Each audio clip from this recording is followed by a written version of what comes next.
Before you get started spraying, if you do not have a lot of experience, it is best to start on a large flat area, like the side of a house or other area not easily seen. You can even just spray water for practice, but make sure you let the surface dry completely before painting with real paint.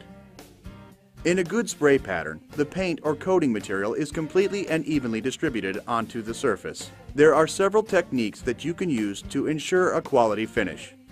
Use some scraps of cardboard to test the quality of the spray pattern. Start at the minimum spray pressure and slowly increase the pressure until a good spray pattern is achieved.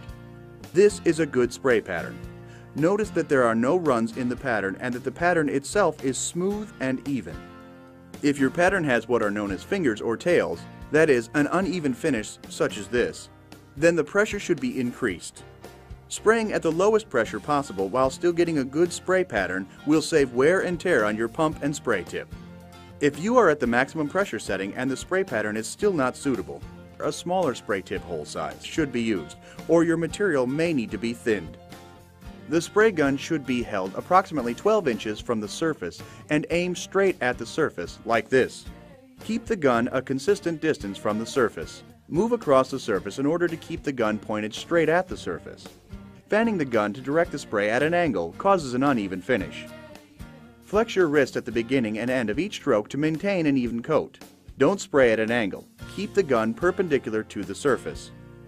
To practice proper gun positioning without spraying, try moving the gun and holding it perpendicular to the surface only 2 inches from the wall to learn the technique. Notice how at the beginning and end of each stroke you must flex your wrist to keep the gun and tip square to the surface. Move out to 12 inches for further practice.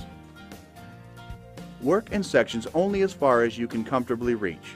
First, spray the outer edges and cut in any corners. Then point the spray tip at the edge of the previous stroke so the spray pattern is actually overlapping the prior stroke by 1/2. Trigger the spray gun after beginning each stroke and release before ending the stroke. Your arm should be moving before and after you trigger the gun.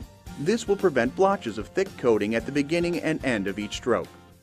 To ensure an even amount of paint on the surface, after completing the first stroke, aim the spray gun so the tip points at the edge of the previous stroke, overlapping each stroke by 1/2.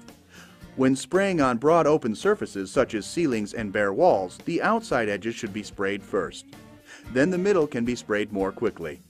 For inside corners, aim your spray gun into the corner, like this. Spray along the corner, painting an even amount on both sides. Typically, when painting, it's best to start at the top and work your way down. Begin by spraying any eaves or the underside of overhangs. The direction you spray is determined by the construction. As a general rule, spray horizontal and make sure you direct the spray up a little to spray the bottom lip of your siding. With a little practice, this easy-to-use sprayer will have you spraying like a pro in no time. Remember, hold the gun straight with no tilt up or down, or angle left or right. Have the spray gun moving before and after you trigger the gun. Move at a consistent speed, and when spraying, overlap the prior stroke by 50%. Allow significant time for the paint to dry before removing tape from your trim. This will result in crisp, clean lines.